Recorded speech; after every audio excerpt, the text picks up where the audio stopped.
121 சங்கீதம் 4-5 வசனங்களை நாம் வாசிக்க இருக்கிறோம். அதை வாசிப்பதற்கு நம் மத்தியில் இருக்கிற தம்பி சாலமோன் அவர்கள் வாசிப்பார். வா ஒவ்வொரு மாதிரி வா. 121 சங்கீதம் வசனம் 4-5 முதல். இதோ இஸ்ரவேலை காக்கிறவர், உறங்குவதும் இல்லை தூங்குகிறதும் இல்லை. கர்த்தர் உன்னை காக்கிறவர், கர்த்தர் உன் வலது பக்கத்திலே உனக்கு நிழலாய் இருக்கிறார். கர்த்தருக்கு ஸ்தோத்திரம். நாம் இங்கே வாசித்த வேத வசனம் 121 சங்கீதம் 4-5 இப்படியாக சொல்லுகிறது. இதோ இஸ்ரவேலை காக்கிறவர், உறங்குகிறதும் இல்லை தூங்குகிறதும் இல்லை. கர்த்தர் உன்னை காக்கிறவர், அவர் உன் வலது பக்கத்திலே உனக்கு நிழலாய் இருக்கிறார். இந்த வேத வசனத்தின் மூலம் கர்த்தர் நம்மோடு பேசும்படியாக நம் மத்தியில் இருக்கிற சகோதரி சுதா அவர்கள் ஜெபிப்பார்கள்.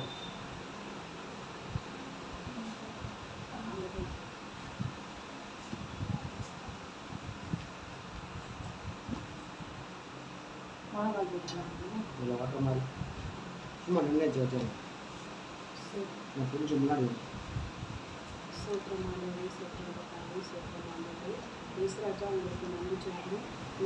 சங்கீதம் 121 ஆண்டவரை 2 வசனங்கள் நாம் வாசிக்கிறோம். இந்த வசனத்தின்படி கர்த்தர் எங்களை நீங்கள் நடத்தணும். இந்த வசனத்தில் மறைபொருளை கர்த்தர் எங்களுக்கு வெளிப்படுத்தி நாங்கள் அனைவரும் அதன்படி வாழ இயேசப்பா உதவி செய்ய இயேசு கிறிஸ்துவின் நாமத்தில் ஜெபிக்கிறோம் ஜீவன் பிதாவே. ஆமென்.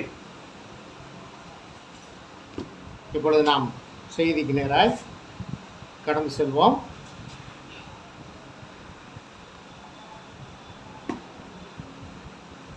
இங்கே 121 சங்கீதத்தில் 4வது வசனம் இப்படியாக சொல்லுகிறது. இதோ இஸ்ரவேலை காக்கிறவர், உறங்குவதும் இல்லை தூங்குவதும் இல்லை. கர்த்தர் உன்னை காக்கிறவர், கர்த்தர் உன் வலது பக்கத்திலே உனக்கு நிழலாய் இருக்கிறார். இஸ்ரவேலை காக்கிறவர் என்ன செய்ய மாட்டாராமா? தூங்குறதும் இல்லை உறங்குவதும் இல்லை. எத்தனை பேர் விசுவாசிக்கிறீங்க? எல்லாரும் விசுவாசிக்கிறீங்க. சரி, இது இஸ்ரவேலை தானே சொல்லியிருக்கு, நம்மளை சொல்லலை இல்லை அப்படின்னு உங்களுக்கு கேள்வி வரலையோ? வரலையா? ஏன் வரல? அது கரெக்டாக சொல்லணும் பதில். நம்ம யாரா? நம்ம ஆவிக்குரிய இஸ்ரவேலர். நம்ம ஆவிக்குரிய இஸ்ரவேலராக இருக்கிறபடினால இஸ்ரவேலை காக்கிறவர் தூங்குவதும் இல்லை உறங்குவதும் இல்லை. அவர் உன்னை காக்கிறவர், அவர் உன்னை காக்கிறவர். கர்த்தர் உன் வலது பக்கத்திலே உனக்கு நிழலாய் இருக்கிறார். எங்க இருக்கிறாராமா? உன் வலது பக்கத்தில் நிழலாய் இருக்கிறார். அப்போ ஆண்டவர் எப்பொழுதும் நம்ம கூடவே இருக்கிறார். இஸ்ரவேலை காக்கிறவர் எப்போதுமே தூங்குவதும் இல்லை உறங்குவதும் இல்லை. பாருங்க, இஸ்ரவேல் தேசம் 1948 சுதந்திரம் அடைஞ்சதுக்கு பின்பு அந்த தேசத்தை காக்கும்படியாக எல்லை எங்கும் காவலர்களை வைத்திருந்தார்கள். அப்பொழுது சிரியா தேசத்தினுடைய எல்லையில் ஒரு 2 மனிதர், இஸ்ரவேல் தேசத்தை சேர்ந்த 2 வீரர்கள், மிலிட்டரியை சேர்ந்த 2 வீரர்கள் பாதுகாப்புக்கு நின்றிருந்தார்கள். அப்பொழுது இஸ்ரவேல் தேசத்தை நோக்கி சிரியா இராணுவம் முன்னேறி வந்து கொண்டிருக்கிறது. இஸ்ரவேல் தேசத்தை நோக்கி சிரியா இராணுவம் முன்னேறி வந்து கொண்டிருக்கிறது. இங்கே பாதுகாப்பு இருக்கிறது எத்தனை பேர்? 2 பேர். அதில் ஒருத்தர் கர்த்தரை நம்புகிறவர், ஒருத்தர் கர்த்தரை நம்பாதவர். அப்பொழுது இந்த சிரியா இராணுவம் இஸ்ரேல் தேசத்தை நோக்கி வந்து கொண்டிருக்கும் பொழுதே ஒரு குறிப்பிட்ட எல்லையில் வந்து நின்று விட்டது. அப்படியே ஒரு குறிப்பிட்ட எல்லை வரைக்கும் வந்தோடனே அதுக்கு மேலே முன்னேறி வராமல் அப்படியே நின்று விட்டது. இவர்கள் இருவருக்கும் ஆச்சரியம், நம்ம 2 பேர் தானே இங்கே இருக்கிறோம், ஏன் இந்த இராணுவம் அங்கேயே நின்று விட்டது அப்படின்னு பார்க்குற பொழுது தான் வானத்திலே ஒருவர் கோலை அப்படி நீட்டினது போல ஒரு காட்சியை இவர்களுக்கு கர்த்தர் கொடுத்தார். வானத்திலே ஒருவர் இந்த கோலை நீட்டினது போல ஒரு காட்சியை இவர்கள் இருவரும் பார்க்கும்படியாக இவருடைய கண்களை கர்த்தர் திறந்தார். அப்ப இஸ்ரவேலரை காக்கிறவர் தூங்குறதே இல்லை, உறங்குவதே இல்லை. இந்த விசுவாசம் நமக்கு இருக்கணும். எதை கண்டும் நீங்கள் கலங்காதீங்க, எதை கண்டு நீங்கள் பயப்படாதீங்க. இஸ்ரவேலை காக்கிறவர் எப்பொழுதுமே தூங்குறதே இல்லை. உன் வலது பக்கத்தில் அவர் எப்படி இருக்கிறாரு? நிழலாய் இருக்கிறார். ஆனால் நமக்கு தான் விசுவாசம் இருக்கிறது இல்லை. நமக்கு அப்பப்போ அவிசுவாசம் வந்து விடுகிறது. ஆகவே கர்த்தருடைய பிள்ளைகள் எதை கண்டும் கலங்க வேண்டாம். ஆனால் உண்மையாக மட்டும் கர்த்தருக்குள்ள இருங்க, கர்த்தருடைய வழியில் நடங்க, கர்த்தருக்கு பிரியமாக இருக்க கற்றுக்கொள்ளுங்க. ஒரு காரியம் சொல்கிறார் ஆண்டவர் புதிய ஏற்பாட்டில், நியாய தீர்ப்பு நாளில் செம்மறியாடுகளை வலது பக்கமாகவும் வெள்ளாடுகளை இடது பக்கமாகவும் நிறுத்துவார். அப்பொழுது வலது பக்கம் நிற்கிறவர்களை பார்த்து ஆண்டவர் சொல்லுவாராம், உண்மையும் உத்தம் உள்ளவர்களே, நீங்கள் என் பிதாவினால் ஆயத்தம் பண்ணப்பட்டிருக்கிற இளைப்பாறுதலுக்குள் பிரவேசியுங்கள் என்று சொல்லுவார். என்ன சொல்லுவாரா? என்ன இருக்கணுமாமா? உண்மையும் உத்தமும் இருக்க வேண்டும். கிறிஸ்தவ வாழ்க்கை என்பது நீங்கள் நினைக்கிறது போல சுகபோக வாழ்க்கை இல்லை.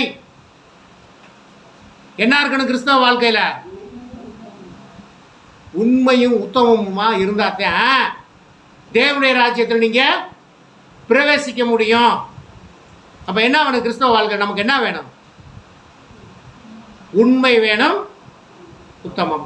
நீங்கள் போய் வாசித்து பாருங்கள், இந்த மாதிரி வசனங்களாம் நீங்கள் வாசித்து பார்க்கணும். தேவனுடைய ராஜ்யத்தில் பிரவேசிக்க நமக்கு என்ன வேணும்? உண்மையும் உத்தமமும் வேணும். இப்போ பாருங்கள், நம்மளும் இஸ்ரவேலர் தான் அப்படிங்கிறத நீங்கள் தெரிஞ்சுக்கணும். அப்படின்னா அதுக்கான ஆதார வசனம் எங்கே இருக்கிறது? வாசிங்கள். ரோமருக்கு எழுதின நிருபம் 11:17 வாசிங்க. ரோமருக்கு எழுதின நிருபம் 11:17 வாசிங்க.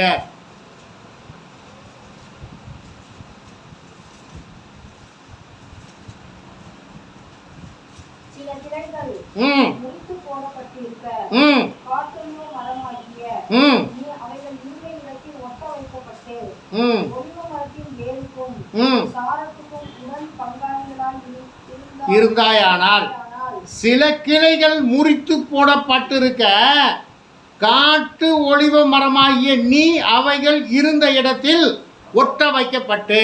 அப்ப நம்ம யாரு? நம்ம காட்டு ஒலிவ மரம். அப்போ ஒலிவ மரம் யாரு? இஸ்ரவேலர் ஒலிவ மரம், நம்ம காட்டு ஒலிவ மரம். இப்போ சில கிளைகள் அங்கே முறித்து போடப்பட்டிருக்க காட்டி ஒலிவ மரமாகிய நீ அவைகள் இருந்த இடத்தில் ஒட்ட வைக்கப்பட்டிருக்கிறோம். அப்போ நம்ம எங்கே ஒட்ட வைக்கப்பட்டிருக்கிறோம்? ஒரிஜினல் அத்தி மரத்தில் இந்த காட்டு ஒலிவ மரத்தை கொண்டு போய் ஒட்டு போட்டிருக்கிறாரு. ஒட்டு போடுறோன்னா என்னன்னு தெரியுமா? முத்தின மாங்குச்சி இருக்கும், கீழே மேலே கொண்டு போய் வேறொரு மாமரத்தினுடைய கிளையை ஒட்ட வைப்பாங்க. ஒட்ட வச்சு அதை கரெக்டாக பாதுகாத்துட்டா அதை என்ன செய்யும்? அடுத்த வருஷமே பூ விட்டு காய்க்க ஆரம்பிச்சிடும். ஆனால் நீங்கள் விதையை கொண்டு போய் நட்டால் அது முளைச்சி அது பலன் கொடுக்க எவ்வளோ நாள் ஆகும்? அது 10 வருஷம் கூட ஆகும். ஆனால் ஒட்டு வைக்கிறதுங்கிறது இதுதான். இப்போ காட்டு ஒளிவு மரமாகிய இருந்த நம்மை ஒரிஜினல் அந்த அத்தி மரம், காட்டு அத்தி மரமாக இருந்த நம்மை அந்த ஒரிஜினல் அத்தியில் கொண்டு போய் ஒட்டு வச்சுட்டாரு. அப்போ நம்ம யார்? இப்போ நம்மளும் அத்தி மரம் தானே. ஆகவே கர்த்தருடைய பிள்ளைகள், நீங்கள் நன்றாக புரிஞ்சுக்குங்க, ஆவிக்குரிய இஸ்ரவேலர் நாம் தான். கீழே வாசிங்க. நீங்கள் அந்த கிளைக்கு விரோதமாக பெருமை பாராட்டாதே. பெருமை பாராட்டுவாயானால் நீ வேரை சுமக்காமல் வேறு உன்னை சுமக்கிறது என்று நினைத்துக்கொள். நான் ஒட்ட வைக்கப்படுவதற்கு அந்த கிளைகள் முறித்து போடப்பட்டதென்று சொல்லுகிறாயோ? நல்லது. அசுவிசுவாசத்தினாலே அவைகள் முறித்து போடப்பட்டன. நீ விசுவாசத்தினாலே நிற்கிறாய். மேட்டிமை சிந்தையா இராமல்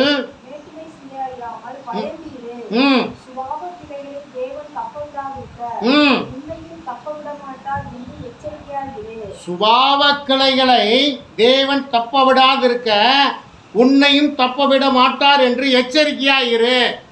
இப்ப அந்த ஒரிஜினல் அத்தி மரத்தில் கொண்டு போய் காட்டு அத்தியை கொண்டு போய் இப்போ ஒட்ட வச்சுட்டாரு. இப்போ அந்த காட்டு அத்தி மரத்தவே அவர் விடாதிருக்க ஒட்டு வச்ச உடனே என்னை விட்டுருவார் ஆண்டவர். அப்போ நம்ம என்ன செய்யணும்? எச்சரிக்கையாக இருக்கணும். கர்த்தருக்கு உண்மை உள்ளவர்களாய், உத்தமம் உள்ளவர்களாய், பிரியம் உள்ளவர்களாய் நாம் காணப்பட வேண்டும். கர்த்தருக்கு ஸ்தோத்திரம். பாருங்க, வாசிங்க. மார்க் எழுதின சுவிசேஷம் 4:36. மார்க் எழுதின சுவிசேஷம் 4:36.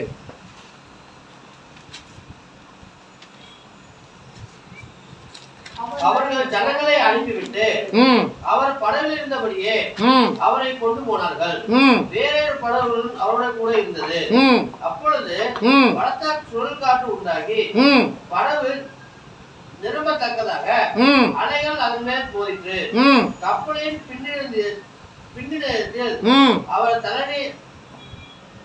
தலையணையை வைத்து நித்திரையாய் இருந்தார். அவர்கள் அவரை எழுப்பி, போதகரே, நாங்கள் மடிந்து போகிறது உமக்கு கவலை இல்லையா என்றார்கள். போதும். கர்த்தருக்கு ஸ்தோத்திரம். மார்க் எழுதின சுவிசேஷம் 4:36 இப்படியாக சொல்லுகிறது. அவர்கள் ஜனங்களை அனுப்பிவிட்டு அவர்கள் படவில் இருந்தபடியே அவரை கொண்டு போனார்கள். வேறே படவுகளும் அவருடைய இருந்தது. அப்பொழுது பலத்த காற்று உண்டாகி படவு நிரம்பத்தக்கதாக அலைகள் அதன் மேல் மோதிற்று. கப்பலின் பின்னணியத்தில் அவர் தலையணை வைத்து நித்திரையாய் இருந்தார். அவர்கள் அவரை எழுப்பி, போதகரே, நாங்கள் மடிந்து போகிறது உமக்கு கவலை இல்லையா என்றார்கள். இப்போ இயேசு கிறிஸ்து என்ன பண்ணிக்கிட்டு இருக்காரு? நித்திரையாய் இருந்தார். இஸ்ரவேலை காக்கிறவர் தூங்குவதும் இல்லை, உறங்குவதும் இல்லை. ஆனால் இங்கே இப்போ ஏசப்பா என்ன பண்ணிக்கிட்டு இருக்காங்க? நித்திரையாக இருக்கிறார். ஏன்?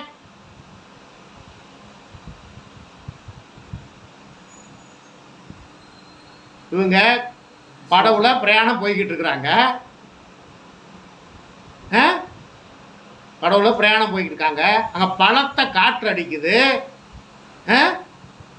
பயங்கரமாக அலையெல்லாம் அடிக்குது. ஏசப்பா என்ன பண்ணிட்டு இருக்காங்க? நித்திரையாக இருக்கிறாங்க. ஏசப்பா அவர் மனித குமாரன். அவர் மாம்சத்திலே வெளிப்பட்டார். அப்போ அவர் மாம்சத்திலே வெளிப்பட்டபடினாலே அவருக்கு உணவு சாப்பிடுவதும் உண்டு, உறங்குவதும் உண்டு. ஆனால் இஸ்ரவேலை காக்கிற தேவன் ஒருவர் இருக்கிறார். அவர் தூங்கவே மாட்டார். சரிங்க. இப்போ ஏசப்பா இங்க பின்னணியத்தில் நித்திரையாக இருந்தார். உங்கள் வாழ்க்கையிலும் என்னுடைய வாழ்க்கையிலையும் நம்மை காக்கிறவர் தூங்கிட்டார்னு வச்சுக்கோமே, என்ன வரும்? நம்மை காக்கிறவர் தூங்கிட்டார்னு வச்சுக்கிறோமே, அங்கே என்ன வந்துச்சு? பலத்த சுழல் காற்று உங்கள் வாழ்க்கையில் வரும். பெரிய புயல் அலைகள் வந்து உங்களுடைய வாழ்க்கையிலே மோதும். அப்போ நீங்கள் என்ன பண்ணணும்? என்ன பண்ணணும்? உங்களுடைய ஆவிக்குரிய வாழ்க்கையில் நீங்கள் என்ன பண்ணணும்? இயேசு கிறிஸ்துவை தூங்கவே விடக்கூடாது. நீங்கள் இயேசு கிறிஸ்துவ நீங்கள் நம்முடைய ஆண்டவரை, நம்ம காக்கிற நம்முடைய ஆண்டவரை தூங்கவே விடக்கூடாது. நீங்கள் எப்பொழுதுமே விழித்திருந்து ஜெபம் பண்ணுங்கள். பாருங்க, கலங்கின என்னை கண்டு ஒரு பாட்டு இருக்கு தெரியுமா? கலங்கின என்னை கண்டு கரை மேல் நடந்து வந்து காட்டையும் கடலை அதட்டி கரை சேர்த்தீங்க. கலங்கின என்னை கண்டு கடல் மேல் நடந்து வந்து காற்றையும் கடலை அதட்டி கரை சேர்த்தீங்க அப்படின்னு ஒரு பாட்டு இருக்கு. இப்போ ஆண்டவராய் இயேசு கிறிஸ்து நம்மை கலங்கி நிற்கிற நம்முடைய வாழ்க்கையை அவர் பார்த்து அவர் நம்மை கரை சேர்க்கிறவர். நம்ம தூங்க மாட்டார். ஏன் அங்கே அந்த சம்பவம் நடக்குது அப்படின்னு கேட்டிங்கன்னா, இயேசு கிறிஸ்து எங்கே இருக்கிறாரு? படவில் தான் இருக்கிறாரு. இப்போ காற்று, சுழல் காற்று அடிக்குது, அலைகள் வந்து மோதுது. இவங்க என்ன சொல்கிறாங்க? சீசர்கள் என்ன சொல்கிறாங்க? நாங்கள் மடிந்து போகிறது உமக்கு. இப்போ இயேசு கிறிஸ்து அங்கே தானப்பா இருக்கிறாரு. நாங்கள் மடிந்து போகிறது உமக்கு கவலை இல்லையா? இயேசு கிறிஸ்துவை விட்டுட்டாங்க பார்த்தீங்களா? இயேசு கிறிஸ்து அங்கே தானே இருக்கிறாரு. இப்போ படகு கவிழ்ந்துருச்சுன்னா என்ன இருக்கும்? படகு கவிழ்ந்தா என்ன இருக்கும்? இயேசு கிறிஸ்து தேர்ந்தானே கீழே விழுந்திருப்பாரு, படகுல தண்ணிக்குள்ள விழுந்திருப்பாரு. அப்போ சொல்கிறாரு, அற்ப விசுவாசிகளை கீழே பாருங்க, 27 வாசிங்களே. அவர் எழுந்து காற்றை அதட்டி கடலை பார்த்து இறையாதே அமைதலாய் இருந்தார். அப்பொழுது காற்று நின்று போய் மிகுந்த அமைதல் உண்டாயிற்று. அவர் அவர்களை நோக்கி, ஏன் இப்படி பயப்பட்டீர்கள்? ஏன் உங்களுக்கு விசுவாசம் இல்லாமல் போயிற்று? ஏன் உங்களுக்கு விசுவாசம் இல்லாமல் போயிற்று? இப்போ நானும் கடவுள தானப்பா இருக்கிறேன், நானும் இந்த படவுல தானே இருக்கிறேன். ஏன் உங்களுக்கு விசுவாசம் இல்லாமல் போயிற்று? அவர்கள் மிகவும் பயந்து, இவர் யாரோ, காற்றும் கடலும் இவருக்கு கீழ்ப்படுகிறதே என்று ஒருவரோடு ஒருவர் சொல்லி கொண்டார்கள். அப்போ என்ன, அது வரைக்கும் விசுவாசிக்கல போல. காற்றும் கடலும் இவருக்கு பயப்படுது, இவர் யாரோ. அப்போ அது வரைக்கும் உங்கள் விசுவாசிக்கல போல யாருன்ட்டு. இவர் யாரோ, காற்றும் கடல் இவருக்கு கீழ்ப்படுகிறதே என்று ஒருவரோடு ஒருவர் பேசி கொண்டார்கள். சரி, கர்த்தருக்கு ஸ்தோத்திரம். மத்தேயு எழுதின சுவிசேஷம் 25:1 வாங்க. மத்தேயு எழுதின சுவிசேஷம் 25:1.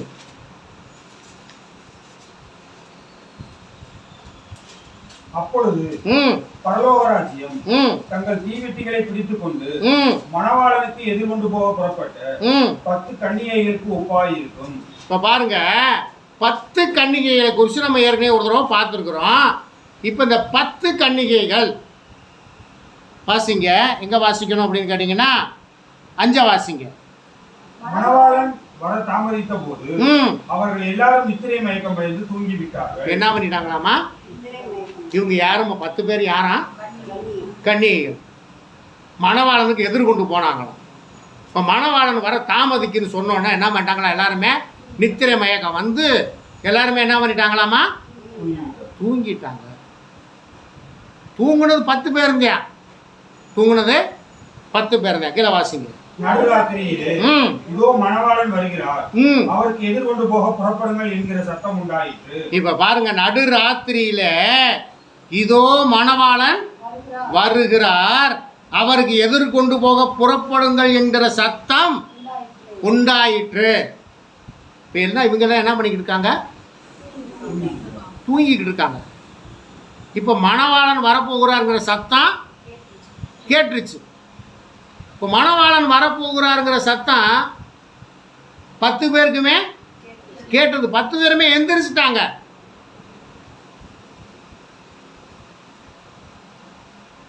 வேதவசனம் சொல்லுகிறது கடைசிய காலம் தொனிக்கும், கடைசிய காலம் தொனிக்கும்.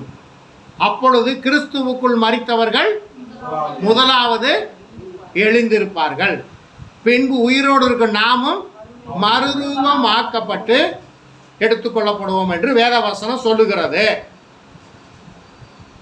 இங்கே மணவாளன் வரப்போகிறார் என்கிற சத்தம் இவர்களுக்கு கேட்டது, எந்திரிச்சிட்டாங்க. இப்போ நம்மளுடைய வாழ்க்கையில் நம்ம எப்படி இருக்கிறோம்? கர்த்தருடைய சத்தத்தை கேட்கறதுக்கு ஆயத்தமாக இருக்கிறோமா? எக்கால சத்தத்தை கேட்கறதுக்கு ஆயத்தமாக இருக்கிறோமா? மணவாளன் வரப்போகிறாருங்கிற சத்தத்தை கேட்கறதுக்கு ஆயத்தமாக இருக்கிறோமா? நம்முடைய தூக்கம் நம்முடைய ஆசீர்வாதத்தை கெடுத்து போடும். ஆவிக்குரிய ஆசீர்வாதத்தையும் கெடுத்து போடும், உலக பிரகாரமான ஆசீர்வாதத்தையும் கெடுத்து போடும். அப்போ நீங்கள் கேட்கணும், அப்போ தூங்கவே கூடாதா? தூங்கக்கூடாதா?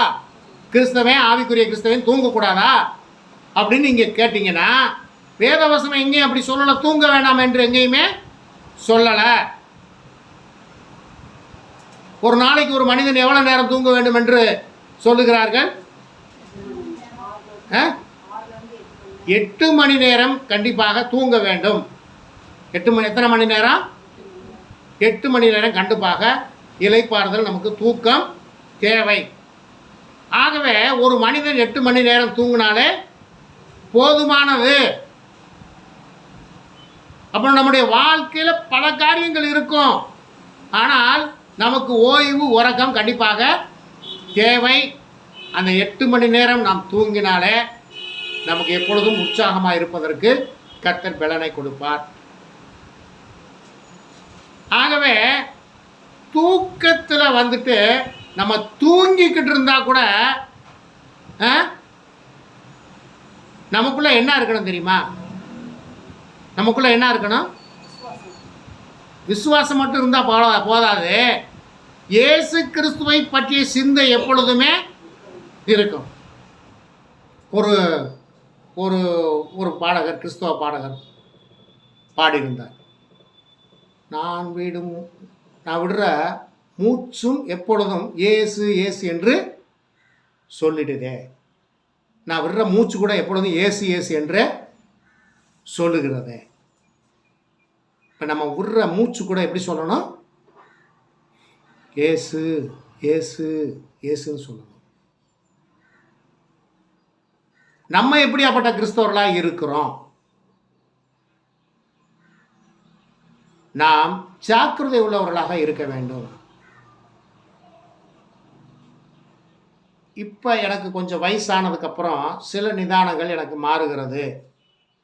எங்கள் வீட்டுக்காரம்மாவுக்கு தெரியும், நான் தூங்கிக்கிட்டு இருக்கும்போது ஒரு குண்டூசி விழுந்தால் கூட நான் எந்திரிச்சிருவேன். என்ன விழுந்தால் கூட, ஒரு சின்ன ஒரு பொருள் கீழே விழுந்தால் கூட நான் எந்திரிச்சிருவேன். இப்போ கொஞ்சம் மாறி இருக்கு வயசாகிறதுனால. ஆனால் இன்னைக்கு கர்த்தருடைய பிள்ளைகள் ஃபோன் அடித்தால் எடுப்பதில்லை, ஃபோன் அடித்தா எடுக்கிறதில்லை. அப்போ நம்ம எந்த அளவில் கர்த்தருடைய சத்தத்தை நீங்கள் எப்படி கேட்பீங்க? ஃபோன் அடித்தா எடுக்கலைன்னா இதில் என்ன நடக்குதுன்னு தெரியல. கேட்டுட்டு எடுக்கிறது இல்லையா, இல்லை கேட்கலையா, எனக்கு புரியலை. இப்போ கர்த்தருடைய சத்தத்தை நீங்கள் எப்படி கேட்பீங்க? போன வாரம் ஒரு பையனுக்கு ஞாயிற்றுக்கிழமை 6 தடவை ஃபோன் பண்ணுறேன். ஞாயிற்றுக்கிழமை நைட்டு யார், இந்த அசால்ட் அந்தோனிக்கு 6 தடவை ஃபோன் பண்ணுறேன். ரிங்கெல்லாம் போகுது, எடுக்க மாட்டேங்குது. சரின்னு விட்டுட்டேன். அடுத்த நாள் மறுபடியும் திங்கக்கிழமை காலையில் ஒரு 10:30 மணிக்கு ஃபோன் பண்ணுறேன், எடுக்கணும். சரி, பையன் நம்ம அழைப்பை விரும்பலை போல இருக்குது, விட்டுட்டேன். போன வாரம் திங்கக்கிழமை வந்து இன்னைக்கு வரைக்கும் எத்தனை நாள் ஆச்சு? ஃபோன் பண்ணவே இல்லைங்க. உடனே எடுக்க மாட்டாங்களோ இருக்கும். இப்போ காலையில் நாங்கள் வந்து எங்கள் வீட்டுக்கு நாங்கள் போகிறக்குள்ள திரும்புகிறோம். இவன் எங்கேனா பார்த்துருப்பான் போல் ஃபோன் பண்ணுறேன். ஏன்னே இப்போ தான் வீட்டுக்குள்ளே அவங்க போகிறீங்க பார்த்துட்டு வந்தேன். எனக்கு கோவம், சரியான கோவம். நீ எதுக்கு முதல்ல எனக்கு ஃபோன் பண்ணுற? நான் ஃபோன் பண்ணால் நீ அட்டன் பண்ணுறதில்ல. நீ எதுக்கு ஃபோன் பண்ணுற? எப்போ ஃபோன் பண்ணி திருப்பி கேட்குறேன் நம்மளை.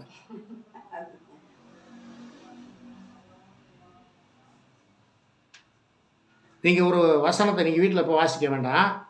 1 கொரிந்தியர்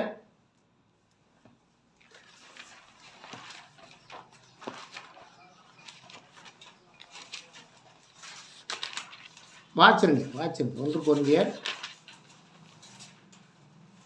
5:11 வாசி. 1 கொரிந்தியர் 5:11 வாசி. நான் உங்களுக்கு எழுதினது என்னவென்றால், சகோதரன் என்னப்பட்ட ஒருவன் விபச்சாரக்காரனையாவது, பொருளாசக்காரனையாவது, விக்கிரகாரக்காரனையாவது, உதாசீனாவது. இந்த வார்த்தை என்ன வார்த்தை? அது என்ன உதாசீனம்னா என்னன்னு தெரியுமா உங்களுக்கு? அலட்சியமா இருக்கிறது, உதாசீனப்படுத்துறது. ஃபோன் பண்ணா கூப்பிட்டா உதாசீனப்படுத்துவது, ஜாக்கிரதையா இருக்கிறது இல்லை. அப்புறம் வெறியனாவது கொள்ளைக்காரனாவது இருந்தால் அவனோட என்ன செய்யணுமாமா? கலந்திருக்க கூடாது. அப்படிப்பட்டவனுடைய கூட புசிக்கவும் கூடாது. உதாசீனப்படுத்தக்கூடாது. கழுதை பேசுனதேன்னு சொல்லிட்டு உதாசீனப்படுத்துற ஒரு மனுஷனுடைய வாழ்க்கை என்னாச்சு? கழுதை யார் கூட பேச்சு? பிள்ளையாம கூட பேச்சு. கழுதையை போட்டு அடித்தான். ஒரு பேசாத மிருகம் பேசுதுங்கிற ஒரு அறிவு வேண்டாம்? அப்போ உன்னுடைய வாழ்க்கையில் கழுதை கத்துனா கூட ஏன் அந்த கழுதை கத்துன்னு பார்க்கணும். உதாசீனப்படுத்துவது கூடாது. கர்த்தருக்கு ஸ்தோத்திரம். இது விஷயம் வேற. அவன் ஃபோன் பண்ணதுக்கு அவன் அட்டன் பண்ணாதனால 6-7 தடவை ஃபோன் பண்ணி நான் நினச்சேன் இவன் உதாசீனக்காரன், இவனோட கலந்துருக்கக்கூடாதுன்னு கூட எனக்கு கோபம், பயங்கரமான கோபம். நான் மதியானம் வர்றேன் அப்படின்ட்டு போயிருக்காரு. இப்போ நீ போயிட்டு வா, உனக்கு மதியானம் விருந்து வைக்கிறேன் வான்ருக்கேன். கர்த்தருக்கு ஸ்தோத்திரம். வாசிங்க, நம்ம விஷயத்துக்கு வந்துடுவோம். இதோ மணவாளன் வருகிறார், அவருக்கு எதிர்கொண்டு போக புறப்படுங்கள் என்கிற சத்தம் உண்டாயிற்று. அப்பொழுது அந்த கன்னிகைகள் எல்லாரும் விழுந்திருந்து தங்கள் தீவெட்டிகளை ஆயத்தப்படுத்தினார்கள். இப்ப என்ன பண்ணணும்? இப்ப மணவாளனுடைய சத்தமும் கேட்டுருச்சு, எல்லாரும் எழுந்துட்டாங்க. இப்ப மணவாளனுக்கு மறுபடியும் என்ன செய்யணும்? எதிர்கொண்டு போகணும். இப்ப என்ன பண்றாங்க? தீவெட்டிகளை ஆயத்தப்படுத்துனாங்க. ஆயத்தப்படுத்தும் போது என்னாச்சு? வாசிப்பாக்கல புத்தி இல்லாதவர்களை நோக்கி உங்கள் எண்ணெயில் எங்களுக்கு கொஞ்சம் கொடுங்கள், எங்கள் தீவெட்டிகள் அணைந்து போகிறதே என்றார்கள். புத்தியுள்ளவர்கள் பிரதியுத்தரமாக, அப்படி அல்ல, எங்களுக்கும் உங்களுக்கும் போதாமல் இராதபடி நீங்கள் விற்கிற இடத்தில் போய் உங்களுக்காக வாங்கிக் கொள்ளுங்கள் என்றார்கள். இப்ப 10 பேர் தான் தூங்குனாங்க. இப்ப மணவாளனுடைய சத்தத்தையும் கேட்டாச்சு. இப்ப மறுபடியும் மணவாளனுக்கு எதிர்கொண்டு போகணும். இப்போ போகிறதுக்கு என்ன வேணும்? என்ன வேணும்? வெளிச்சம் வேணும். தீவெட்டிக்கு தீவெட்டி எரியறதுக்கு என்ன வேணும்? இப்போ என்ன இல்லை? 5 பேர்கிட்ட மட்டும்தான் என்ன இருக்குது, 5 பேர்கிட்ட என்ன இல்லை. இது என்ன? 10 பேர் தான் கன்னிகைய, 10 பேருமே கன்னிகையை தான். 10 பேருமே தான் தூங்குனாங்க. ஏன் இந்த 5 பேர் மட்டும் போனாங்க, 5 பேர் மட்டும் போகலை? என்ன? அப்ப 10 பேருமே கர்த்தருடைய பிள்ளைய தாங்க. 10 பேருமே கர்த்தருடைய பிள்ளைய தாங்க. 10 பேருமே சபை தாங்க. ஏன் இந்த 5 பேர் மட்டும் போனாங்க, 5 பேர் போகலைன்னா, இந்த 5 பேர் ஆயத்தமாக இருக்கிறாங்க. அப்ப ஆவிக்குரிய வாழ்க்கையில ஆவிக்குரிய கிறிஸ்தவர்கள் இன்னும் ஆயத்தப்படலை. கொஞ்சம் பேர் தான் ஆயத்தப்பட்டிருக்கிறாங்க. இது என்ன சொல்லப்பட்டிருக்கு அப்படின்னு கேட்டீங்கன்னா,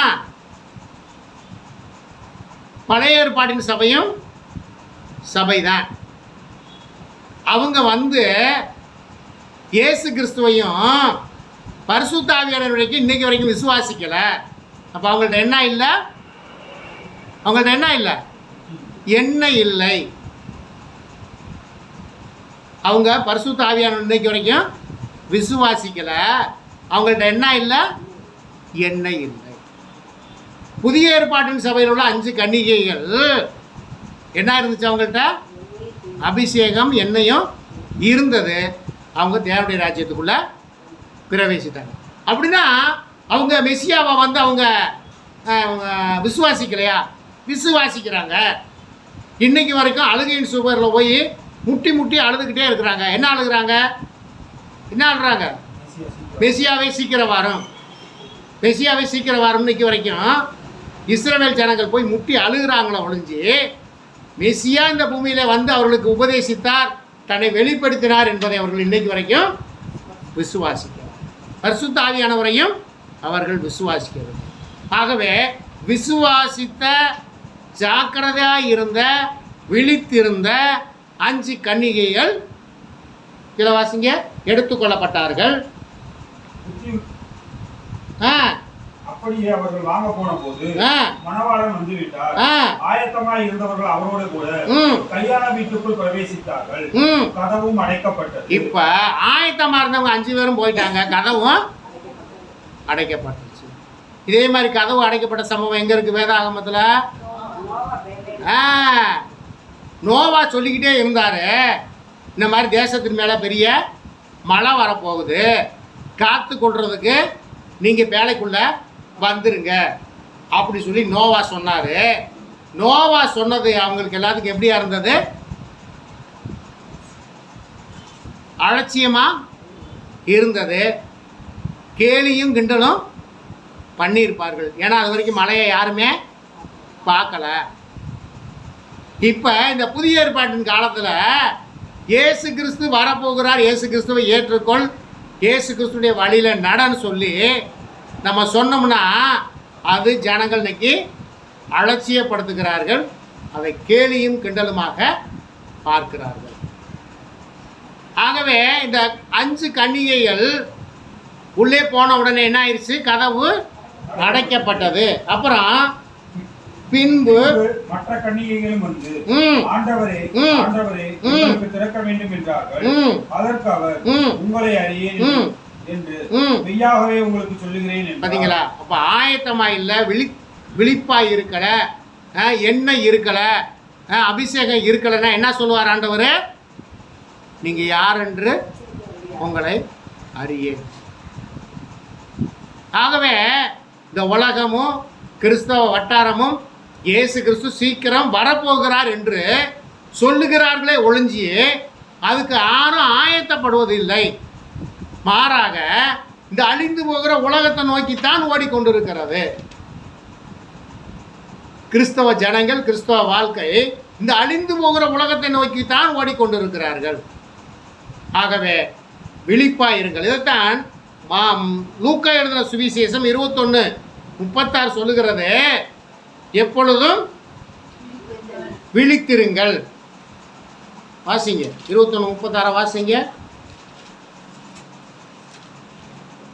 ஆகையால் இதை சம்பவிக்க போகிற இவருக்கெல்லாம் நீங்கள் தப்பி மனுஷகுமாரனுக்கு முன்பாக நிற்க பாத்திரவர்களாக எண்ணப்படுவதற்கு எப்பொழுதும் ஜெபம் பண்ணி விழித்திருங்கள் என்றார். பாருங்க, ஆகையால் இனி சம்பவிக்க போகிற இவைகளுக்கெல்லாம் நீங்கள் தப்பி, இனி வரப்போகிற நடக்க போகிற இந்த சம்பவங்களுக்கு நீங்கள் தப்பி மனுஷகுமாரனுக்கு முன்பாக நிற்க பாத்திரவான்களாக நிற்க எப்பொழுதும் ஜெபம் பண்ணி விழித்திருங்கள். அப்படின்னா தூங்காம எப்பொழுதுமே விழித்திருந்து உட்காந்து ஜெபம் பண்ணுங்கள் இல்லை, விழிப்பாய் இருங்கள், ஜெபம் பண்ணுங்கள். நாம் கர்த்தருடைய பிள்ளைகள் எப்படி இருக்கிறோம்? விழிப்பாய் இருக்கிறோமா? ஆயத்தமாக இருக்கிறோமா? ஜெபம் பண்ணுகிறோமா? அவருடைய சத்தத்தை கேட்கிறவர்களாக இருக்கிறோமா?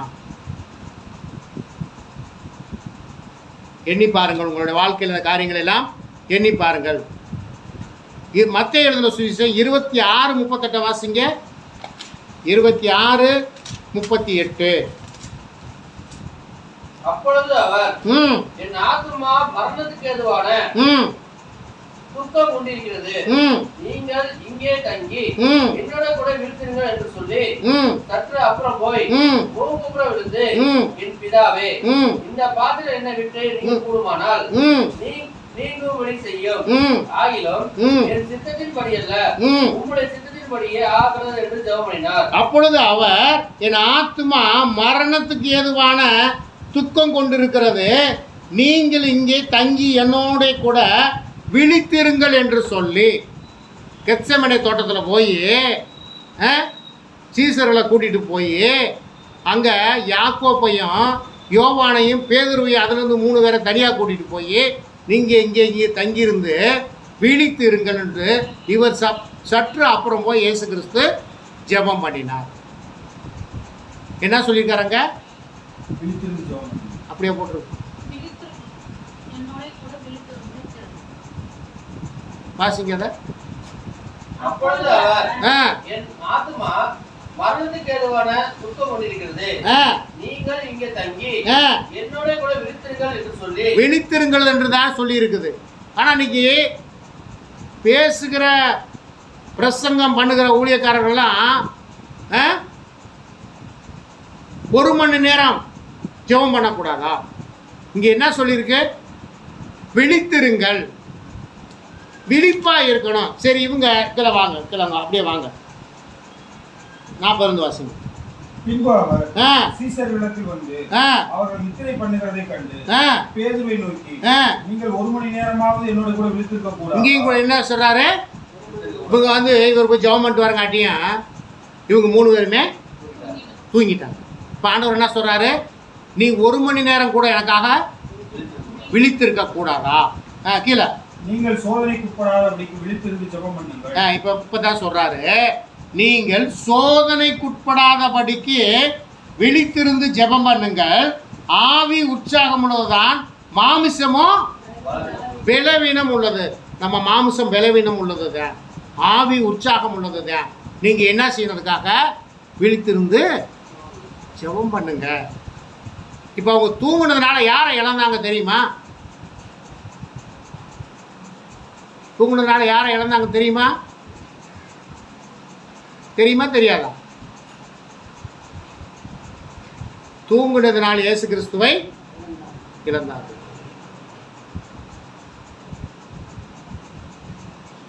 கர்த்தருடைய பிள்ளைகள் கிறிஸ்தவ வாழ்க்கையில் நாம் விழிப்பாய் இருக்கிறவர்களாக இருக்க வேண்டும். நாம் தூங்குகிறவர்களாக, விழிப்பில்லாமல் தூங்குகிறவர்களாக இருந்தால் இயேசு கிறிஸ்துவை இழந்து போகிறோம்.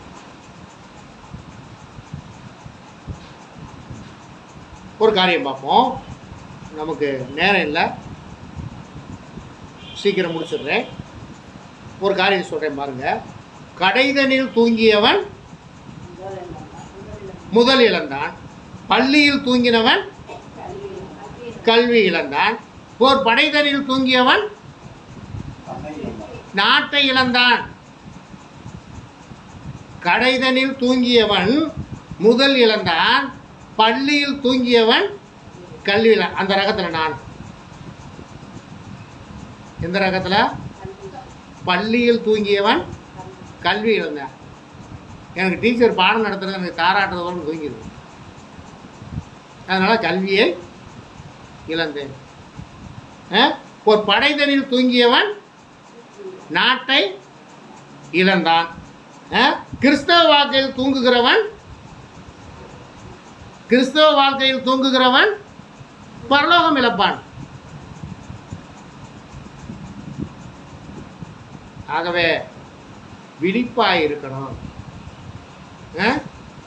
ஜெபமும் பண்ணணும், உண்மையாக இருக்கணும், உத்தமமாக இருக்கணும், கர்த்தருடைய சத்தத்தை கேட்கணும். ஆகவே கர்த்தருடைய பிள்ளைகள் கிறிஸ்தவ வாழ்க்கையை அசட்டை பண்ணாதீங்க, ஆவிக்குரிய வாழ்க்கையை அசட்டை பண்ணாதீங்க. யாருக்கோ எழுதப்பட்ட வேதவசனம் என்று அசட்டையாக இருக்காதீங்க, யாருக்கோ சொல்லப்படுறது என்று அசட்டையாக இருக்க. நான் தான் ஆண்டவருக்குள்ளே வந்துட்டேனே, ஞானஸ்நானம் பெற்று விட்டேனே அப்படின்னு அசட்டையாக இருக்காதீங்க. யாக்கோப்பு போயிட்டார், எங்கள் மாமியார் வீட்டுக்கு போயிட்டார். மாமியார் வீட்டுக்கு போயிட்டு அங்கே பொண்டாட்டிகளாம் சம்பாதிச்சுக்கிட்டு, என்னத்த பொண்டாட்டிகளாம் சம்பாதிச்சுக்கிட்டு சொத்து பத்திரம் ஆடு மாடெல்லாம் சம்பாதிச்சுட்டு வர்றாரு. வரும்போது ஒரு ஆற்றண்டையில் வந்து எல்லாத்தையும் அனுப்பிச்சிட்டு யாக்கோப் அங்கே தங்கியிருந்தார். அப்போ ஒரு வாலிபன் வந்து யாக்கோப்போட போராடினாராம். யாக்கோப்பு விடிய வரைக்கும் விடலை. அப்போ சொன்னாராம், அந்த வாலிபன் சொன்னாராம், பொழுது விடுகிறது, நான் போகிறேன்னு சொன்னாராம். அப்போ யாக்கோப்பு சொன்னார், என்னை ஆசீர்வதித்தால் ஒழிய நான் உன்னை விட மாட்டேன். அப்போ அங்கே அந்த யாக்கோப்பு கூட போராடினது யாரு? தேவதூதன். நம்ம வந்து ஜெபத்தில் போராடுறவர்களாக இருக்கணும். ஆவிக்குரிய வாழ்க்கையில், கிறிஸ்தவ வாழ்க்கையில் ஜெபத்தில் ஆண்டவரோடு போராடுகிறவர்களாக இருப்போமானால் நம்முடைய வாழ்க்கையில் போராட்டம் இருக்காது. நீங்கள் ஜெப வாழ்க்கையில், ஆவிக்குரிய வாழ்க்கையில் நீங்கள் போராடி ஜெபம் பண்ணுங்க, உங்களுடைய வாழ்க்கையில் போராட்டமே இருக்காது. பாருங்க, அதே அந்த பாட்டு, யாக்கோப்பை போல நான் போராடுவேன், எலியாவை போல நான் ஜெபித்திடுவேன், நான் விட மாட்டேன், யாக்கோப்பை போல நான் விடவே மாட்டேன், யாக்கோப்பை போல நான் போராடுவேன், எலியாவை போல நான் ஜெபித்திடுவேன். கர்த்தருக்கு ஸ்தோத்திரம். புதிய ஏற்பாட்டில் பாருங்கள், இந்த செபத்தோட்ட ஜெயிக்கிறதுக்குள்ள ஒரு பாட்டு இருக்குது பாருங்கள். அந்த பாட்டு தான் 185வது பாட்டு. அதை எடுத்து பாடுங்க. தூங்காமல் செபிக்கும் வரம் தாங்கப்பா, விழித்திருந்து செபிக்கும் வரம் தாங்கப்பா, தூங்காமல் செபிக்கும் வரம் தாங்கப்பா, விழித்திருந்து செபிக்கும் வரம் தாங்கப்பா, தூங்கினான் எதிரி களை விதைப்பார், ஜெபம் மறந்தா எதிரி ஜெயம் எடுப்பார், தூங்கினான் எதிரி களை விதைப்பார், ஜெபிக்க மறந்தா எதிரி ஜெயம் எடுப்பார். தூங்காமல் ஜெபிக்கிற வரம் வேணும்னு ஆண்டவர்கிட்ட கேளுங்க. தூங்கினா என்ன செய்வேன்? எதிரி களை விதைப்பேன். செபிக்க மறந்தா எதிரி ஜெயம் எடுப்பேன். எதிரி நம்முடைய வாழ்க்கை ஜெயம் எடுக்கக்கூடாது. அதுக்கு என்ன பண்ணணும்? ஜெபிக்கணும். தூங்காமல் ஜெபிக்கும் வர நமக்கு ஆண்டவர் கொடுக்குறோன்னு ஆண்டவர்கிட்ட கேளுங்க. கர்த்தருக்கு ஸ்தோத்திரம். அதே போல் பாருங்கள், கடைசியாக ஒரு காரியத்தை மீண்டும் நம்ம அந்த முதல் வாசித்த வசனத்துக்கு வந்துடுவோம். சங்கீதம் 121 4-5.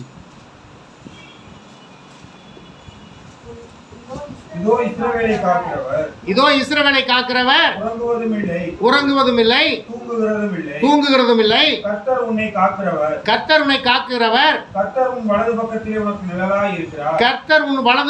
உனக்கு நிழலாய் இருக்கிறார். 63வது பாடல் அந்த பாடலை பாடுங்க.